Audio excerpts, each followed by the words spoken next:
Telangana high court సంచలన తీర్పిచ్చింది. 3 నెలల్లో BC కులగణన చేయాలని ప్రభుత్వానికి ఆదేశాలు జారీ చేసింది. బీసీ కులగణన చేయాలంటూ హైకోర్టులో బీసీ సంక్షేమ సంఘం రాష్ట్ర అధ్యక్షుడు ఎర్ర పిటిషన్ దాఖలు చేశారు. పిటిషన్పై విచారణ జరిపింది చీఫ్ జస్టిస్ బెంచ్. పిటిషనర్ తరపున నాగుల శ్రీనివాస్ యాదవ్ వాదనలు వినిపించారు.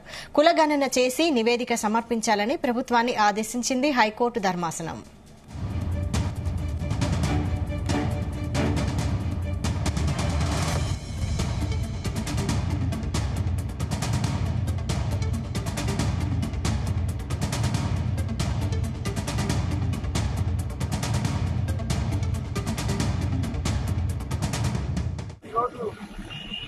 ప్రధాన న్యాయమూర్తి గారి బెంచి ఆంధ్రప్రదేశ్ ప్రధాన న్యాయమూర్తి గారి బెంచి ఈరోజు ఒక స్పష్టమైన ఆదేశాన్ని రాష్ట్ర ప్రభుత్వానికి ఇవ్వడం జరిగింది.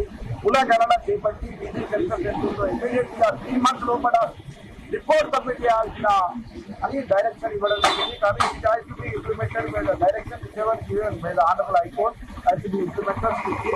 అది ఖచ్చితంగా అడ్వకేట్ జనరల్ గారు కూడా తాను కూడా స్పందించడం జరిగింది. ఆయన కూడా క్లియర్ చెప్పడం జరిగింది కోర్టు వారికి. మేము కూడా రెడీ ఉన్నాం కండక్ట్ శాసనం చెప్పడం జరిగింది. అందుకోసం జడ్జి గారు immediately after hearing the IG గారు క్లియర్ ఆర్డర్ అయితే direct state government to complete the census BC census within 3 months. కాబట్టి ఖచ్చితంగా జరుగుతుంది, న్యాయం జరుగుతుంది. ఏదైతే Kamareddy declaration implemented without fail అని మేము అనుకుంటున్నాం. ఈరోజు ప్రధాన న్యాయమూర్తి గారి బెంచి ఆంధ్రప్రదేశ్ ప్రధాన న్యాయమూర్తి గారి బెంచి ఈరోజు ఒక స్పష్టమైన ఆదేశాన్ని రాష్ట్ర ప్రభుత్వానికి ఇవ్వడం జరిగింది.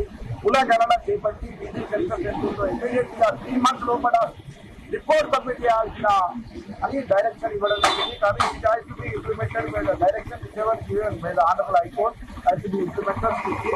అది ఖచ్చితంగా అడ్వకేట్ జనరల్ గారు కూడా తాను కూడా స్పందించడం జరిగింది. ఆయన కూడా క్లియర్